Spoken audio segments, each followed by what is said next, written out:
Assalamualaikum warahmatullahi wabarakatuh. Perkenalkan, nama saya Darmawati DS Batalipu dari IAIN Sultan Amai Gorontalo, Pendidikan Agama Islam. Baiklah, saya akan membacakan artikel tentang ontologi. Ontologi merupakan salah satu kajian filsafat yang paling kuno dan berasal dari Yunani. Studi tersebut membahas tentang keberadaan sesuatu yang bersifat konkret. Tokoh Yunani yang memiliki pandangan yang bersifat ontologi dikenal seperti Thales, Plato, dan Aristoteles. Pada masanya, kebanyakan orang belum membedakan antara penampakan dengan kenyataan.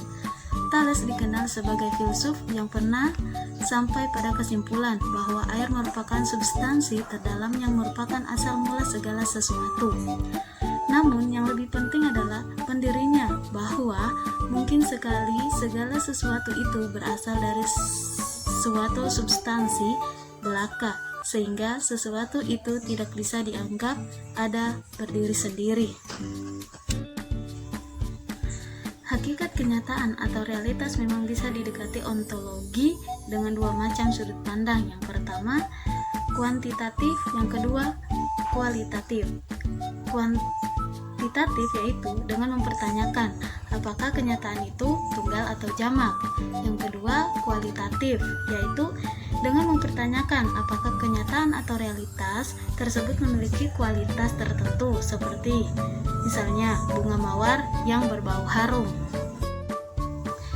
Beberapa aliran dalam bidang ontologi yakni monisme, dualisme, materialisme, idealisme, dan agostitisme.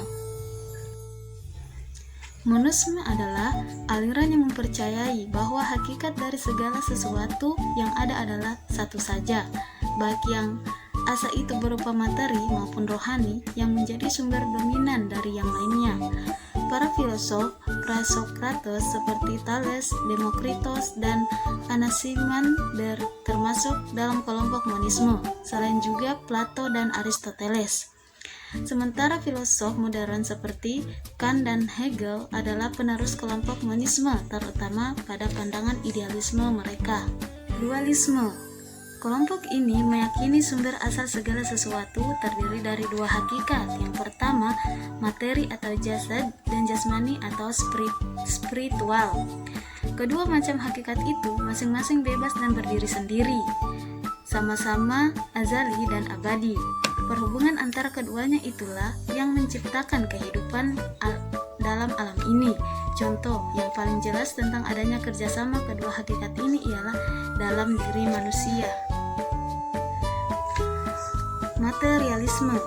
Aliran ini menganggap bahwa yang ada hanyalah materi dan bahwa segala sesuatu yang lainnya yang kita sebut jiwa atau roh tidaklah merupakan suatu kenyataan yang berdiri sendiri. Menurut paham materialisme, bahwa jiwa atau roh itu hanyalah merupakan proses gerakan kebendahan dengan salah satu cara tertentu. Idealisme. Idealisme merupakan lawan dari materialisme yang juga dinamakan spiritualisme. Aliran menganggap bahwa hakikat kenyataan yang beraneka warna itu semua berasal dari roh atau sukma atau yang sejenis dengan itu. Intinya, sesuatu yang tidak berbentuk dan yang tidak menempati ruang. Menurut aliran ini, materi atau zat itu hanyalah suatu jenis daripada penjelmahan roh. Alasan terpenting dari aliran ini adalah manusia menganggap roh lebih berharga, lebih tinggi nilainya dari materi bagi kehidupan manusia.